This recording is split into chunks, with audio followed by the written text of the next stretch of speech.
Salam dan bahagia. Selamat pagi dan salam sejahtera untuk kita semua. Pada kesempatan ini, saya akan memaparkan tugas koneksi antar materi modul 1.4 terkait budaya positif. Adapun pertanyaan-pertanyaan yang akan saya jawab adalah yang pertama, buatlah sebuah kesimpulan mengenai peran Anda dalam menciptakan budaya positif di sekolah dengan menerapkan konsep-konsep inti seperti disiplin positif, motivasi perilaku manusia, posisi, kontrol restitusi, keyakinan sekolah atau kelas, segitiga restitusi, dan keterkaitannya dengan materi sebelumnya, yaitu filosofi pendidikan nasional Ki Hajar Dewantara, nilai dan peran guru penggerak, serta visi guru penggerak.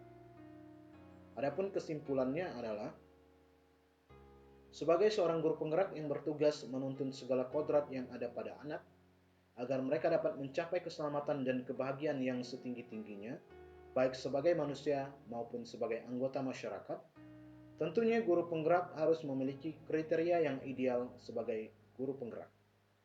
Kriteria tersebut ialah memiliki nilai ideal sebagai guru penggerak, antara lain mandiri, reflektif, kolaboratif, inovatif, dan berpihak kepada murid.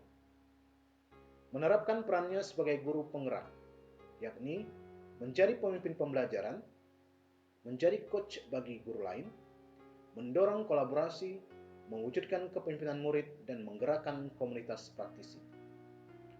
Memiliki prakarsa perubahan sebagai guru penggerak yang tertuang dalam visi, yang tentu prioritas utamanya adalah untuk perkembangan dan kemajuan pribadi murid. Dapat menciptakan budaya positif di lingkungan sekolah agar semua pihak sekolah, terutama murid, merasa sekolah adalah tempat yang nyaman dan aman untuk belajar. Tentunya dengan menerapkan konsep-konsep seperti disiplin positif, motivasi perilaku manusia, 5 posisi kontrol, keyakinan sekolah atau kelas, dan segitiga restitusi, yang pada akhirnya dapat menciptakan budaya positif di sekolah. Pertanyaan yang kedua, buatlah sebuah refleksi dari pemahaman Anda atas keseluruhan materi modul budaya positif dengan menjawab pertanyaan-pertanyaan berikut ini. Pertanyaan yang A. Sejauh mana pemahaman Anda tentang konsep-konsep inti yang telah Anda pelajari di modul 1.4? Yang pertama, disiplin positif.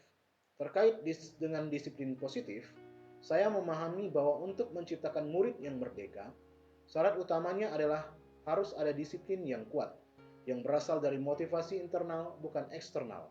Ini berarti disiplin positif hanya dapat terwujud dengan baik bila lahir dari kesadaran individu untuk melakukannya. Yang kedua, teori motivasi, hukuman, dan penghargaan.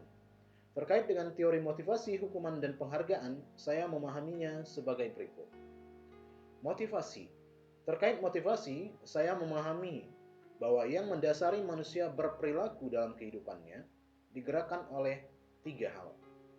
Ketiga hal ini antara lain untuk menghindari ketidaknyamanan atau hukuman, untuk mendapatkan imbalan atau penghargaan dari orang lain, dan untuk menjadi orang yang mereka inginkan dan menghargai diri sendiri dengan nilai-nilai yang mereka percaya.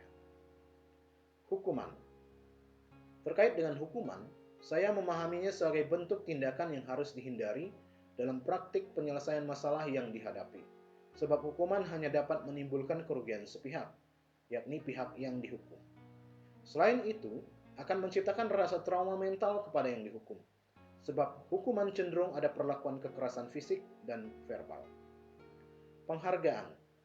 Terkait dengan penghargaan atau reward, saya memahaminya sebagai sebuah tindakan yang harus juga dihindari untuk diberikan kepada anak, sebab anak cenderung mau melakukan sesuatu bila ada penghargaan yang diberikan. Selain itu akan menimbulkan rasa iri antara anak, terutama bagi anak yang tidak mendapatkan penghargaan. Yang ketiga, keyakinan kelas.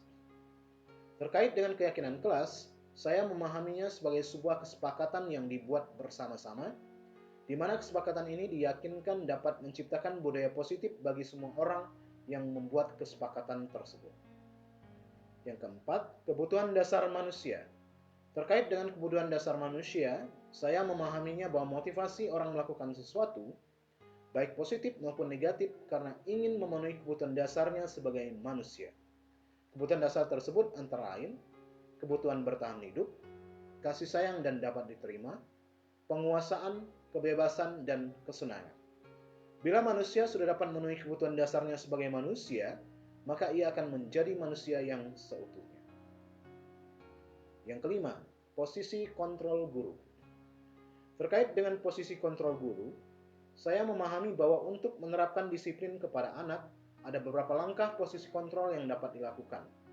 Antara lain, sebagai penghukum, pembuat merasa bersalah, teman, pemantau, dan manajer. Dari kelima posisi kontrol tersebut, kontrol sebagai manajer tawarkan untuk diterapkan dalam mendisiplinkan anak. Sebab posisi guru berbuat sesuatu bersama dengan anak, mempersilahkan anak mempertanggungjawabkan perilakunya, mendukung anak agar dapat menemukan solusi atas permasalahannya sendiri, sehingga anak merasa tidak terpaksa untuk melakukan solusi yang telah ditemukan. Yang keenam, segitiga restitusi. Terkait segitiga restitusi, saya memahaminya sebagai tindakan yang harus diambil untuk mengatasi permasalahan atau kasus yang terjadi. Dengan melakukan langkah, menstabilkan identitas, memvalidasi tindakan, dan menanyakan keyakinan. Mengapa hal ini menjadi perlu untuk dilakukan?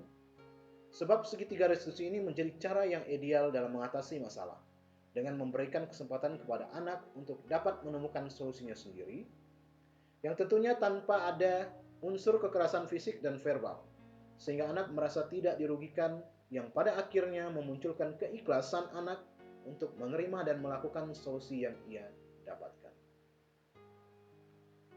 Pertanyaan yang B. Adakah hal-hal yang menarik untuk Anda dan di luar dugaan? Bagi saya, ada hal-hal yang menarik dan di luar dugaan saya setelah mempelajari modul 1.4 ini. Hal tersebut antara lain. Yang pertama, memberikan penghargaan seperti reward atau hadiah sebenarnya tidak baik untuk dilakukan karena dapat membuat anak menjadi ketergantungan dengan penghargaan yang diberikan. Ia akan melakukan sesuatu kalau ada rewardnya. Di samping itu juga dapat menimbulkan rasa iri bagi mereka yang tidak mendapatkan reward.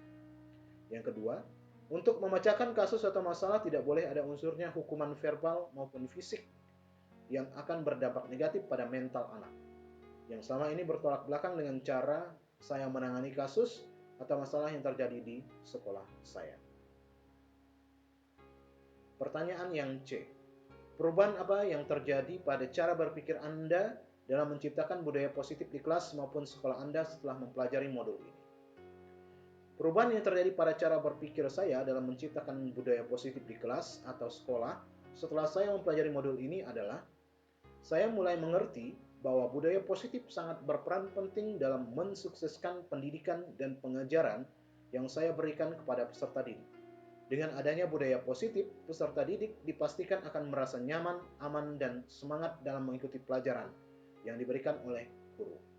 Dengan demikian, budaya positif harus diwujudkan di sekolah saya. Pertanyaan yang D. Pengalaman seperti apakah yang pernah Anda alami terkait penerapan konsep-konsep inti dalam modul budaya positif, baik di lingkup kelas maupun sekolah Anda? Pengalaman yang pernah saya alami terkait dengan penerapan budaya positif ialah terkait dalam menangani kasus yang pernah terjadi di sekolah saya. Di mana dalam mengatasi kasus tersebut, saya mencoba untuk menghindari tindakan kekerasan fisik dan verbal. Saya berusaha bersama-sama dengan si pembuat kasus untuk mencari solusi terbaik untuk mengatasi masalah tersebut. Pertanyaan yang ke-E. Bagaimanakah perasaan Anda ketika mengalami hal-hal tersebut? Perasaan saya ketika mengalami hal tersebut, saya merasa senang sebab bagi saya menjadi pengalaman yang berharga untuk dapat dijadikan referensi dalam menangani kasus atau masalah yang akan saya hadapi di kemudian hari. Pertanyaan yang ke-F. Menurut Anda, terkait pengalaman dalam penerapan konsep-konsep tersebut, hal apa sajakah yang sudah baik, adakah yang perlu diperbaiki? Menurut saya, pengalaman penerapan konsep tersebut sudah baik. Hanya saja yang perlu ditingkatkan lagi adalah solusi yang ditawarkan. Sebaiknya, solusi ini muncul dari pribadi siswa bukan dari diri saya, sehingga siswa ikhlas untuk melakukan solusi tersebut, dan saya yakin siswa tidak akan melakukan kesalahan yang sama di kemudian hari. Pertanyaan yang G. sebelum mempelajari modul ini ketika berinteraksi dengan murid berdasarkan 5 posisi kontrol. Posisi yang paling sering saya pakai adalah posisi kontrol penghukum. Perasaan saya pada saat itu adalah merasa puas dengan apa yang saya putuskan tanpa memikirkan apa yang akan dialami oleh peserta didik saya, sebab bila membuat masalah atau melanggar peraturan harus mendapatkan hukuman. Setelah mempelajari modul ini, posisi yang saya pakai adalah segitiga restitusi. Perasaan saya sekarang adalah lebih puas lagi, sebab posisi yang saya terapkan ini adalah cara yang tepat untuk mengatasi masalah atau kasus yang terjadi. Dikarenakan tidak adanya unsur hukuman, anak tidak merasa tertekan atas konsekuensi yang diambilnya, sebab dia sendiri yang memutuskan apa yang harus dia lakukan. Perbedaannya adalah pada saat saya menerapkan posisi penghukum, anak tidak diberikan kesempatan untuk mencari sendiri solusi atas masalah atau kasus yang dibuatnya. Sedangkan dalam segitiga restitusi, anak diberikan kesempatan untuk mencari solusi atas kasus atau masalah yang dibuatnya sendiri. Pertanyaan yang H. Sebelum mempelajari modul ini, pernahkah Anda menerapkan segitiga restitusi ketika menghadapi permasalahan murid Anda? Jika iya, tahap mana yang Anda praktekkan dan bagaimana Anda mempraktekannya? Sebelum mempelajari modul ini, saya sudah menerapkan segitiga restitusi ketika menghadapi permasalahan murid saya, yakni pada tahap ketiga, menanyakan keyakinan. Saya mempraktekannya dengan cara mengajukan pertanyaan kepada murid saya, seperti, kamu mau jadi orang seperti apa dengan masalah yang kamu buat? Mau berubah atau tidak? Bila mau berubah, maka jangan dilakukan lagi di kemudian hari. Pertanyaan yang I. Selain konsep-konsep yang disampaikan dalam modul ini, adakah hal-hal lain yang menurut Anda penting untuk dipelajari dalam proses menciptakan budaya positif baik di lingkungan kelas maupun sekolah? Menurut saya, dengan adanya konsep-konsep yang disampaikan dalam modul ini, sudah sangat cukup. Sekarang tugas kita bagaimana kita menerapkannya di sekolah kita masing-masing, agar budaya positif ini menjadi hal yang positif bagi sekolah kita. Sekian pemaparan dari saya, terima